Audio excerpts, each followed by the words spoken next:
Bismillahirrahmanirrahim. Assalamualaikum warahmatullahi wabarakatuh.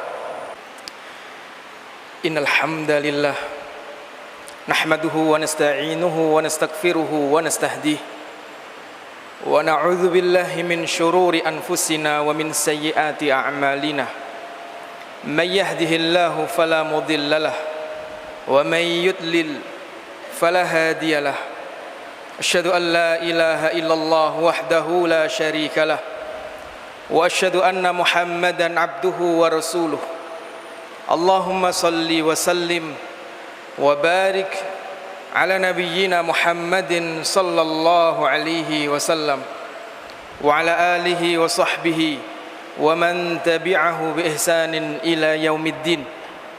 Fa ya ibadallah usikum wa iyaya nafsi bitaqwallahi wa ta'atihi faqad fazal muttaqun wa'lamu anna allaha azza wa jal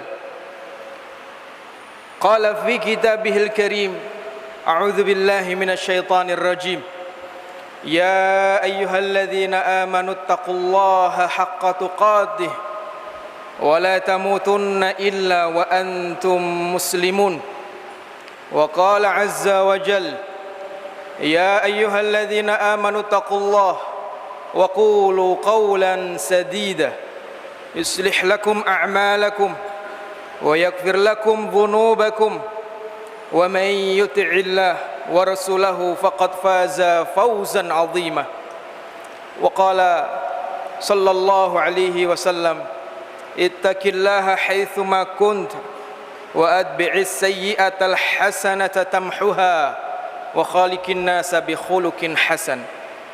Amma ba'du, ma'asyiral muslimin, sidang Jumat yang dimuliakan Allah Subhanahu wa taala. Puji syukur alhamdulillahi rabbil alamin. Kita panjatkan kehadirat Allah atas nikmat kesempatan yang telah diberikan kepada kita. Dan yang jauh lebih penting dari itu adalah nikmat taufik, sehingga kita bisa mengisi kesempatan jatah usia yang Allah Subhanahu wa taala berikan kepada kita dengan amal soleh. Karena kalau babnya hanya nikmat kesempatan, maka orang yang tidak beriman pun juga Allah Subhanahu wa taala berikan kenikmatan kesempatan itu.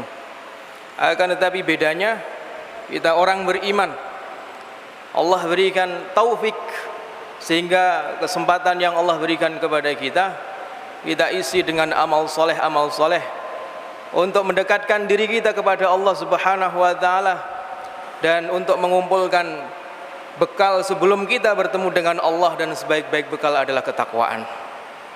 Maka kita berharap mudah-mudahan tawajuh kita pada kesempatan siang hari ini di dalam salat Jumat, duduk kita, berdiri kita, rukuk kita, sujud kita, membuat Allah Subhanahu wa taala semakin cinta kepada kita, semakin sayang kepada kita, dan semakin kasih kepada kita.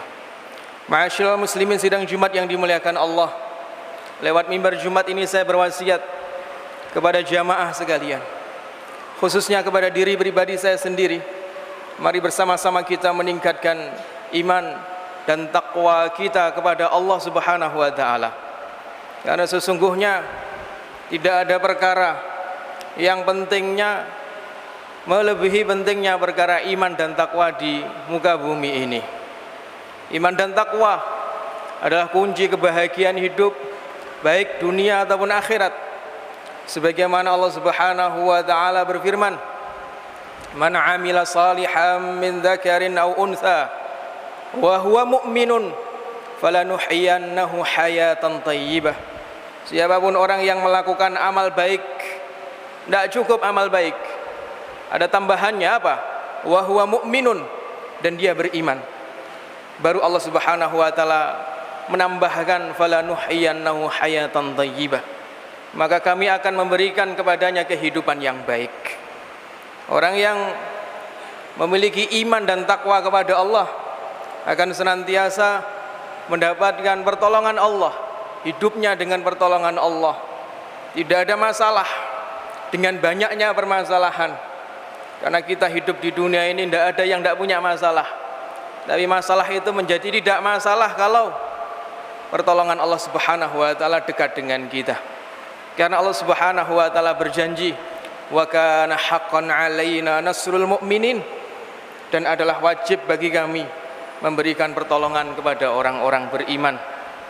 Orang beriman juga Allah Subhanahu wa taala akan berikan keberkahan-keberkahan yang datang dari atas ataupun datang dari bawah.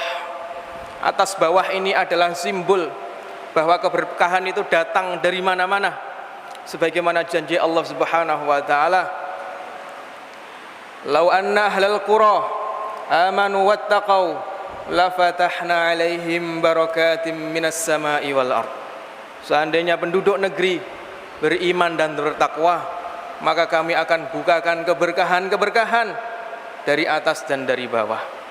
Ma'asyiral muslimin sidang Jumat yang dimuliakan Allah, betapa butuhnya kita dalam kehidupan dunia ini terhadap pertolongan Allah, butuhnya kita dalam kehidupan dunia ini terhadap keberkahan yang Allah limpahkan kepada kita, dan butuhnya kita dalam kehidupan dunia ini untuk mendapatkan kebahagiaan, dan kunci itu semuanya ada pada iman dan takwa.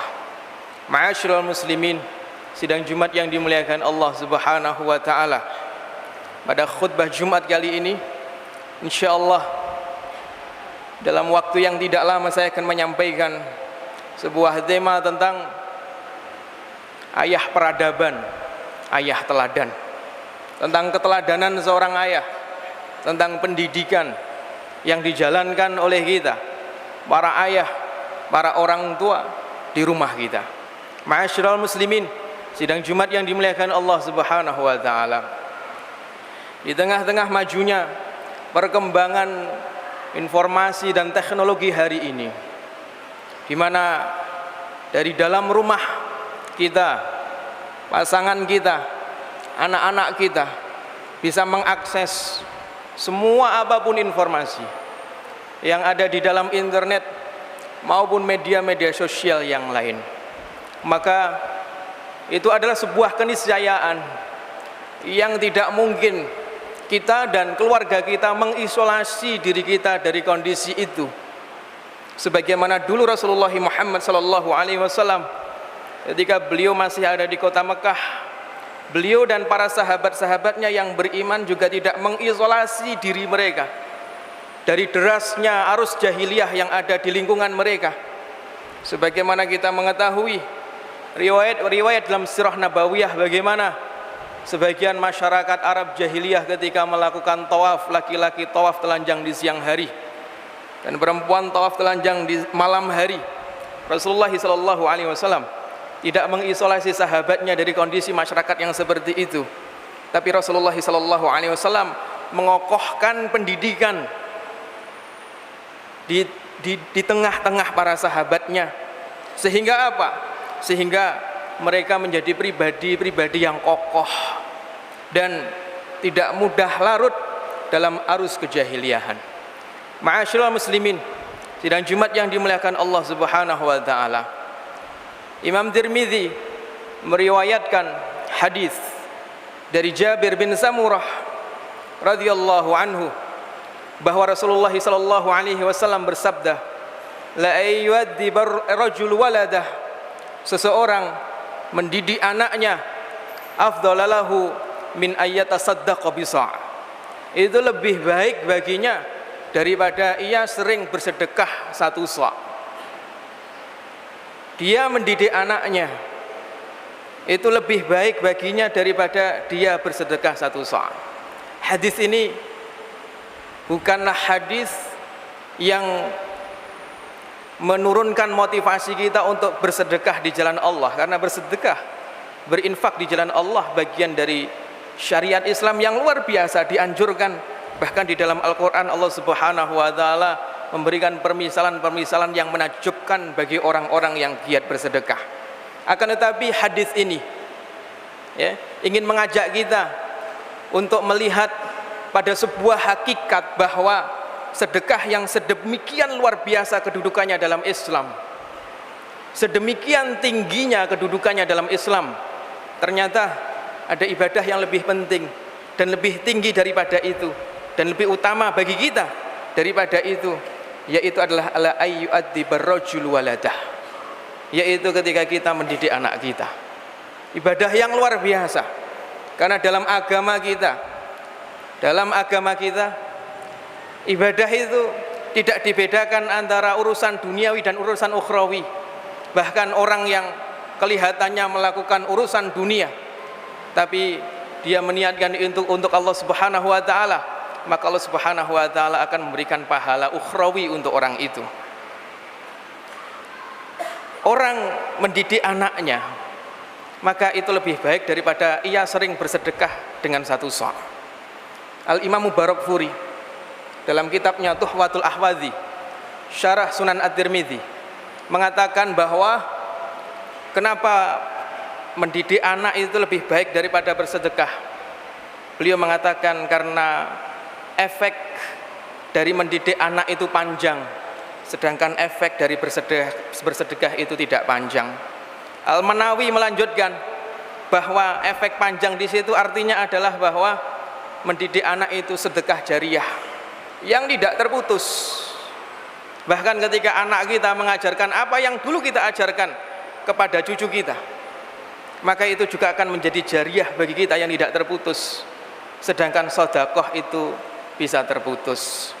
Ma'asyiral muslimin, sidang Jumat yang dimuliakan Allah Subhanahu wa taala. Karena itulah maka kita perlu memahami pentingnya kita sebagai orang tua untuk mendidik anak kita di rumah. Dan pada kesempatan siang hari ini saya ingin menyampaikan beberapa orang-orang yang saya yakin kesibukannya jauh lebih sibuk daripada kita, tanggung jawabnya jauh lebih besar daripada kita, akan tetapi mereka tetap memperhatikan pendidikan anak-anak mereka di rumah. Dan yang pertama kali ingin saya sampaikan adalah qudwah hasanah kita, kekasih kita Rasulullah Muhammad sallallahu alaihi wasallam. Bagaimana tugas dan amanah beliau yang sangat besar sekali. Tanggung jawab beliau bukan hanya mengurusi keluarga, bukan hanya menanggung nafkah sahabat-sahabat Ahlus Sufah yang tinggalnya ada di belakang Masjid Nabawi itu, yang kesehariannya nafkahnya ditanggung oleh Rasulullah sallallahu alaihi wasallam. Akan tetapi beliau juga harus memikirkan masyarakatnya 24 jam full mengurus mereka. Akan tetapi kalau kita melihat sisi lain dari kekasih kita Rasulullah Muhammad SAW, ternyata besarnya tanggung jawab beliau untuk mengurus urusan umat tidak melalaikan beliau yang dimuliakan Allah Subhanahu wa taala untuk mendidik putri-putrinya dan untuk membersamai cucu-cucunya, bahkan mendidik putra-putra para sahabat radhiyallahu anhum ajma'in. Imam Tirmidzi meriwayatkan dari Jabir dari Anas bin Malik radhiyallahu anhu bahwasanya Rasulullah sallallahu alaihi wasallam di kota Madinah selama 6 bulan setiap kali salat subuh maka beliau selalu melewati depan pintunya Sayyidah Fatimah radhiyallahu anha. Kemudian di depan pintu putrinya itu Rasulullah Muhammad sallallahu alaihi wasallam berkata, "As-salah ya ahlal bait." Waktunya salat, wahai ahlal bait, keluargaku. Innama yuridullah liyudhiba ankum rijsa wa yutahhirakum tathira. Sesungguhnya Allah Subhanahu wa taala ingin membersihkan kalian dari kotoran-kotoran dan mensucikan kalian sesuci-sucinya. Ma'asyiral muslimin, sidang Jumat yang dimuliakan Allah Subhanahu wa taala, kita mengetahui posisi ketika Rasulullah sallallahu alaihi wasallam 6 bulan tiap pagi setiap salat fajar melewati depan pintu rumah putrinya Sayyidah Fatimah radhiyallahu anha, dan pada saat itu putri beliau sudah menikah dengan Imam Ali bin Abi Thalib radhiyallahu anhu. Kita bisa bayangkan, ya, kita bisa bayangkan bagaimana telatennya beliau. Dan kita mengetahui bahwa tidak mungkin Imam Ali dan Fatimah radhiyallahu anhumah menyia-nyiakan kewajiban sholat fajar itu, apalagi mereka bagian dari orang-orang yang Rasulullah SAW sampaikan akan masuk surga. Ali menjadi satu dari 10 sahabat yang mubasysyaruna bil jannah, dan juga Fatimah radhiyallahu anha disebut Rasulullah SAW sebagai satu dari 4 wanita hebat yang ada di surga. Selain Khadijah radhiyallahu anha, Maryam alaihissalam, dan Asiyah bintu Muzahim imra'atu Fir'aun, istrinya Fir'aun alaihissalam. Ma'asyiral muslimin, sidang Jumat yang dimuliakan Allah Subhanahu wa taala, kita bisa belajar betapa sangat sabarnya, sangat telatennya Rasulullah SAW melakukan itu setiap hari selama 6 bulan. Dan tidak hanya itu, akan tetapi Imam Hakim meriwayatkan dari Sayyidah Aisyah radhiyallahu anha, dan Sayyidah Aisyah meriwayatkan dari Hasan bin Ali bin Abi Thalib radhiyallahu anhuma bahwa beliau berkata, "Allamani Rasulullah sallallahu alaihi wasallam kalimat aquluhunna fil witr." Rasulullah sallallahu alaihi wasallam selalu mengajariku kalimat. Kalimat di situ artinya adalah doa. Aquluhunna fil witr, yang senantiasa aku baca. Dalam riwayat yang lain, senantiasa aku baca dalam salat witirku. Apa kalimat itu? Allahumma hdini fi man hadait, wa afini fi man afait, wa tawallani fi man tawallait, wa barik li fi ma a'tait, wa qini syarra ma qadait, fa innaka taqdi wa la yuqda 'alaik, wa innahu la yadhillu man walait, wa la ya'izzu man adait, tabarakta rabbana wa ta'alait. Ma'asyiral muslimin, sidang Jumat yang dimuliakan Allah Subhanahu wa taala. Yang menarik adalah bahwa kita mengetahui usia Imam Hasan bin Ali radhiyallahu anhu ketika Rasulullah SAW meninggal dunia itu 8 tahun. Rasulullah meninggal usia Hasan bin Ali radhiyallahu anhu 8 tahun.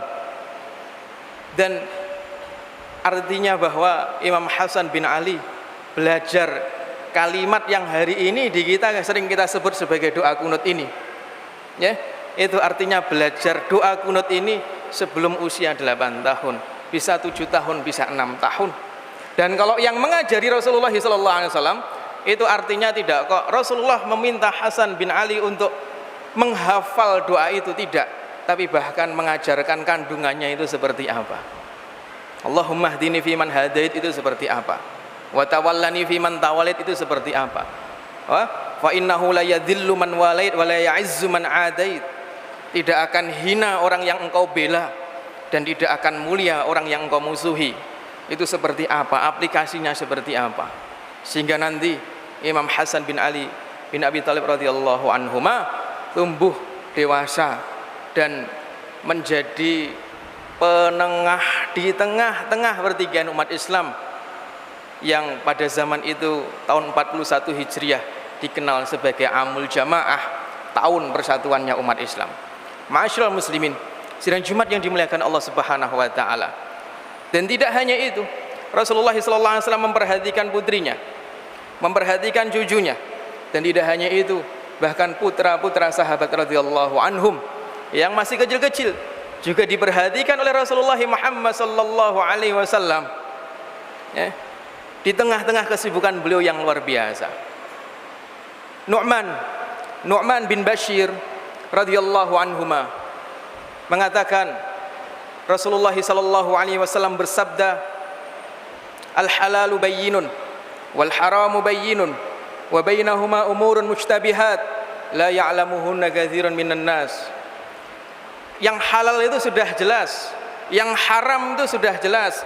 Antara yang halal dan haram ada perkara-perkara syubhat yang tidak banyak orang yang tahu. Dan seterusnya, hadis yang sangat panjang sekali. Dan hadis ini dimasukkan oleh Al-Imam An-Nawawi di dalam kitabnya Al-Arba'in An-Nawawiyah. Ma'asyiral muslimin, sidang Jumat yang dimuliakan Allah Subhanahu wa taala. Yang menarik dari hadis ini selain kandungannya adalah bahwa sahabat yang meriwayatkan hadis ini itu termasuk junior sahabat, sigharus sahabah, yang ketika Rasulullah SAW meninggal dunia usianya baru 9 tahun.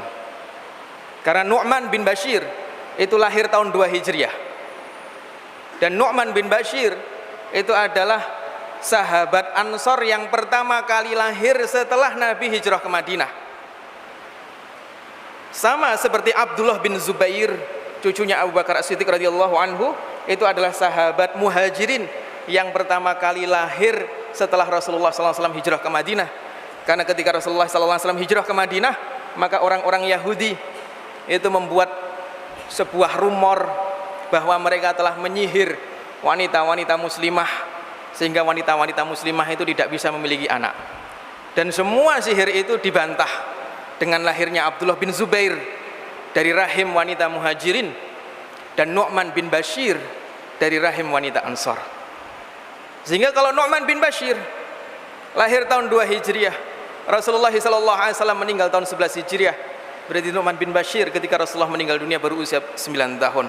Tapi di usia 9 tahun itu Nu'man bin Bashir diajari oleh Rasulullah SAW sebuah kalimat yang luar biasa. Al halalu bayyinun wal haramu bayyinun. Yang halal sudah jelas, yang haram sudah jelas. Itu artinya apa? Artinya adalah Nu'man belajar ini dari Rasulullah SAW sebelum usia 9 tahun. Sebelum usia 9 tahun. Apa hebatnya hadis ini? Al-Imam Abu Dawud rahimahullah berkata bahwa aku menghafal ratusan ribu hadis dari Rasulullah SAW dan aku menuliskannya di dalam sunanku 6.000. Dan cukup bagi seorang muslim yang pengen faham agamanya menghafal 4 hadis saja. Satu dari 4 hadis ini adalah hadisnya Nu'man bin Bashir, al halalu bayyinun wal haramu bayyinun. Sehingga Imam Abu Dawud mengatakan bahwa 4 hadis yang cukup bagi seorang muslim untuk mengetahui agama dengan menghafal dan memahami 4 hadis ini, ya, masing-masing dari hadis ini setara dengan 1/4 agama. Saya tidak bisa membayangkan bagaimana anak sebelum usia 9 tahun sudah diajari oleh Nabi 1/4 perkara agamanya. Hal menakjubkan di tengah-tengah kesibukan Rasulullah Muhammad sallallahu alaihi wasallam berdakwah dan membina umat. Ma'asyiral muslimin, sidang Jumat yang dimuliakan Allah Subhanahu wa taala. Dari teladan kita Rasulullah sallallahu alaihi wasallam masih sangat banyak sekali. Bagaimana beliau menjadi sosok ayah yang memberikan keteladanan kepada anak-anak beliau, kepada cucu-cucu beliau, dan kepada para sahabat-sahabat radhiyallahu anhum yang ketika itu mereka masih kecil. Dan selain itu, maka kita juga bisa mendapati bagaimana keteladanan itu diberikan, ya, diberikan oleh ayah dari seorang ulama besar yang hari ini saya yakin setiap muslim tidak ada yang tidak pernah mendengar namanya. Ulama besar itu adalah Imam An-Nawawi rahimahullah. Imam Nawawi rahimahullah menjadi ulama yang luar biasa, ya. Abu Zakaria Yahya bin Sharaf An-Nawawi Ad-Dimashqi Asy-Syafi'i itu menjadi orang yang luar biasa karena ternyata beliau memiliki ayah yang memberikan keteladanan yang luar biasa di dalam rumah. Ayah beliau bukan ahli agama. Ayah beliau ahli agama itu artinya adalah imam-imam yang menyampaikan keilmuan-keilmuan di dalam masjid. Karena ayahnya Imam Nawawi sibuk dukani, dia adalah orang yang memiliki toko, ya, menjaga toko. Kemudian hanya ayahnya Imam Nawawi yang bermasyaraf ini adalah orang yang sangat gemar dengan ilmu. Setiap kali hadir di majelis ilmu, maka beliau selalu tawajuh untuk mendengarkan apa yang disampaikan oleh ulama pada saat itu. Kemudian beliau menangis, dan dalam tangisannya itu beliau berharap supaya Allah Subhanahu wa taala mengaruniakan kepada beliau seorang anak yang nanti bisa menjadi cahaya di tengah-tengah umat. Akhirnya apa? Dalam perjalanan, dan itu dilakukan oleh ayahnya Imam Nawawi Asy-Syaraf Ad-Dimashqi. Ya, setiap kali duduk di majelis ilmu pengen anakku nanti jadi ulama. Tiap kali duduk di majelis ilmu pengen anakku nanti jadi ahli ilmu, pewaris Nabi. Sampai akhirnya Allah Subhanahu wa taala hadirkan Imam Nawawi dari keturunannya. Dan ketika Imam Nawawi kecil, maka sebagaimana kita mengetahui bahwa ketika Syekh Yazin Al-Maraqishi melewati Imam Nawawi yang sedang bermain bersama teman-temannya. Nawawi ketika itu usianya 10 tahun, ditarik-tarik oleh teman-temannya diajak main. Tapi Nawawi kecil itu tidak mau main. Ya, bahkan dia nangis ketika dipaksa temannya untuk main. Baru kemudian dia pergi mojok dan di sana membaca Al-Qur'an.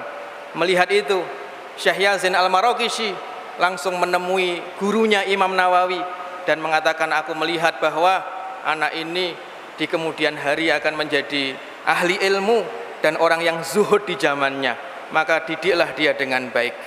Kalimat itu kemudian disampaikan kepada bapaknya Imam Nawawi, dan bapaknya Imam Nawawi Syaraf Ad-Dimashqi kemudian tambah semangat dalam membersamai dan mendidik anaknya. Ma'asyiral muslimin, sidang Jumat yang dimuliakan Allah Subhanahu wa taala, bahwa hadirnya orang hebat seperti Imam Nawawi juga tidak jauh-jauh dari keteladanan yang diberikan oleh ayahnya dan kesungguhan ayahnya dalam menyimak majelis ilmu para ulama.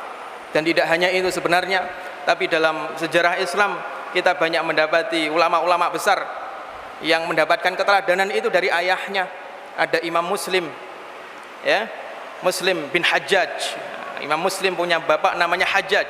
Hajjaj ini adalah seorang yang sangat gemar dengan ilmu, sangat antusias ketika duduk di majelis ilmu, dan nanti dari keluarganya, dari keturunannya Allah Subhanahu wa taala hadirkan ulama besar yang menulis kitab terbaik setelah Al-Qur'anul Karim bersama dengan Sahih Bukhari, yaitu Sahih Muslim. Dan tidak hanya itu, tapi dalam sejarah Islam kita juga mendapati ulama besar sekelas Ibnu Asakir yang ternyata bapaknya juga adalah orang yang memberikan keteladanan yang luar biasa untuk urusan ilmu, untuk urusan ibadah, dan untuk urusan kezuhudan dan kewaraan di dunia. Ma'asyiral muslimin, sidang Jumat yang dimuliakan Allah Subhanahu wa taala, sehingga orang-orang hebat, orang-orang besar, ya, mereka dididik oleh orang tuanya dengan keteladanan, dengan contoh, karena anak banyak belajar dari apa yang dilihat dari orang tuanya daripada belajar dari apa yang didengar dari orang tuanya. Anak banyak melihat, anak banyak belajar dari apa yang dicontohkan oleh orang tuanya daripada belajar dari apa yang dinasihatkan, yang dia dengar dari orang tuanya. Maka ma'asyiral muslimin, sidang Jumat yang dimuliakan Allah Subhanahu wa taala, untuk menjadi ayah teladan ini, maka setidaknya 3 hal yang perlu kita lakukan. Yang pertama, kita harus banyak berdoa kepada Allah Subhanahu wa taala. Kita ini bukan apa-apa, kita ini bukan siapa-siapa. Sekelas para nabi, untuk memiliki anak yang soleh saja harus banyak berdoa kepada Allah. Rabbi habli minas solihin, kata Nabi Ibrahim alaihissalam dalam doanya. Rabbi habli min ladunka dzurriyyatan thayyibah, kalimat Nabi Zakaria di dalam doanya. Maka kita bukan siapa-siapa. Jangan merasa hebat dalam urusan pendidikan anak gara-gara kita punya ilmu, kita tahu ilmu psikologi, kita tahu ilmu perkembangan, kita tahu apa dan seterusnya, kemudian kita merasa mampu untuk mendidik mereka. Fahami bahwa anak itu soleh bukan karena pinternya kita, tapi soleh itu karena hadiah dari Allah Subhanahu wa taala. Karena itu hadiah, maka kita meminta kepada Allah yang memberikan hadiah kesolehan itu kepada anak kita. Banyak-banyak berdoa, banyak-banyak munajat, dan jangan sederhanakan doa orang tua kepada anak, karena doa orang tua kepada anak adalah satu dari 3 doa yang tidak Allah Subhanahu wa taala tolak. Kita mengetahui Imam Bukhari rahimahullah lahir dalam keadaan tidak bisa melihat. Akan tetapi Imam Bukhari memiliki ibu yang luar biasa. ibu yang setiap malam bangun untuk berdiri memohon kepada Allah supaya Allah Subhanahu wa taala memberikan penglihatan kepada putranya, padahal lahir dalam keadaan tidak bisa melihat. Ya, saking lamanya tiap malam bermunajat, berdoa kepada Allah, maka nanti antum bisa membuka dalam Muqaddimah Fathul Bari bisyarah Sahih Al-Bukhari tentang riwayat ini. Saking lamanya berdoa, maka suatu malam ibunya Imam Bukhari bermimpi bertemu dengan Nabi Ibrahim alaihissalam, dan dalam mimpi itu Nabi Ibrahim menyampaikan bahwa Allah Subhanahu wa taala memberikan penglihatan kepada putranya karena saking derasnya air mata ibunya itu dalam bermunajat kepada Allah Subhanahu wa taala. Jangan sepelekan doa, jangan sederhanakan doa kita orang tua kepada anak, bahkan yang menurut kita mustahil bagi Allah Subhanahu wa taala tidak ada yang mustahil. Dan yang kedua, memberikan keteladanan, karena pendidikan itu adalah keteladanan. Kebaikan bagi anak itu adalah apa yang kita lakukan, buruk menurut anak itu adalah apa yang tidak kita lakukan. Walaupun itu baik tapi tidak kita lakukan, anak akan menganggap itu buruk. Walaupun buruk tapi kita lakukan, maka anak akan menganggap itu baik. Apalagi anak itu adalah anak di usia 6 tahun ke bawah. Dan yang ketiga adalah mutaba'ah. Mutaba'ah itu senantiasa mengevaluasi kebersamaan dan pendidikan kita bersama dengan anak-anak kita. Tiap malam kita evaluasi, hari ini ada nilai iman apa yang kita ajarkan pada anak kita. Akhir pekan kita evaluasi, hari ada masalah apa di akhlak anak saya, di adab anak saya, kurang apa, dan seterusnya. Sehingga mutabaah ataupun evaluasi ini akan menjadikan kita bisa mengukur kebersamaan dan pendidikan kita kepada anak-anak kita. Demikian ma'asyiral muslimin sidang Jumat yang dimuliakan Allah Subhanahu wa taala.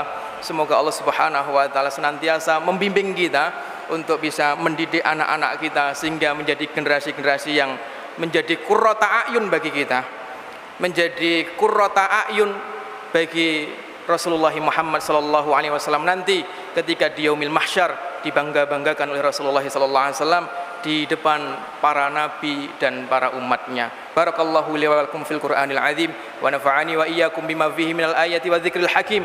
Aqulu qawli hadza astaghfirullah li wa lakum fastaghfiruhu innahu huwal ghafurur rahim.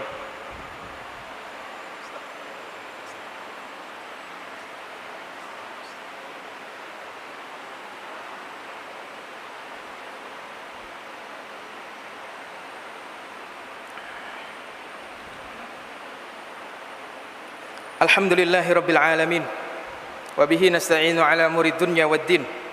Assalatu wassalamu ala asyrafil anbiya'i wal mursalin wa ala alihi wa sahbihi wa man tabi'ahu bi ihsanin ila yaumiddin. Fa ya ibadallah, usikum wa iyaya nafsi bi taqwallahi wa ta'atihi faqad fazal muttaqun. Wa alamu anna Allah azza wa jalla amarakum bi amrin bada'a bi nafsihi wa thanna bi malaikatin musabbihatin bi qudsih wa thalatha bikum ayyuhal mu'minun innallaha wa malaikatahu yusalluna 'alan nabi ya ayyuhalladzina amanu sallu 'alaihi wa sallimu taslima. Amma ba'du, ma'asyiral muslimin sidang Jumat yang dimuliakan Allah. Khutbah kedua ini mari bersama-sama kita bermunajat kepada Allah Subhanahu wa taala untuk meminta keberkahan, meminta kebaikan, keberkahan untuk urusan dunia kita, kebaikan keberkahan untuk urusan agama kita, kebaikan keberkahan untuk urusan akhirat kita. Dan semoga Allah Subhanahu wa taala senantiasa mengawal kita dan mengawal umat ini dengan pertolongan-pertolongannya. Semoga Allah Subhanahu wa taala mengangkat permasalahan-permasalahan yang sedang melanda kita, yang sedang melanda saudara-saudara kita di belahan bumi manapun mereka berada, di Palestina, di Uighur, dan di negara manapun mereka berada, mereka terzalimi. Semoga Allah Subhanahu wa taala senantiasa menatap mereka dengan tatapan kasih sayang. Allahumma salli ala Muhammad wa ala ali Muhammad wa sallim radhiyallahu tabaraka wa ta'ala an kulli sahabati Rasulillah ajma'in walhamdulillahi rabbil alamin. Allahumma ighfir lil muslimina wal muslimat wal mu'minina wal mu'minat al ahya'i minhum wal amwat innaka sami'un qaribun mujibu da'awat wa yaqadiyal hajat. Allahumma ansur man nasrad din wa a'li kalimataka ila yaumiddin. Allahumma akhdhul man khadal muslimin.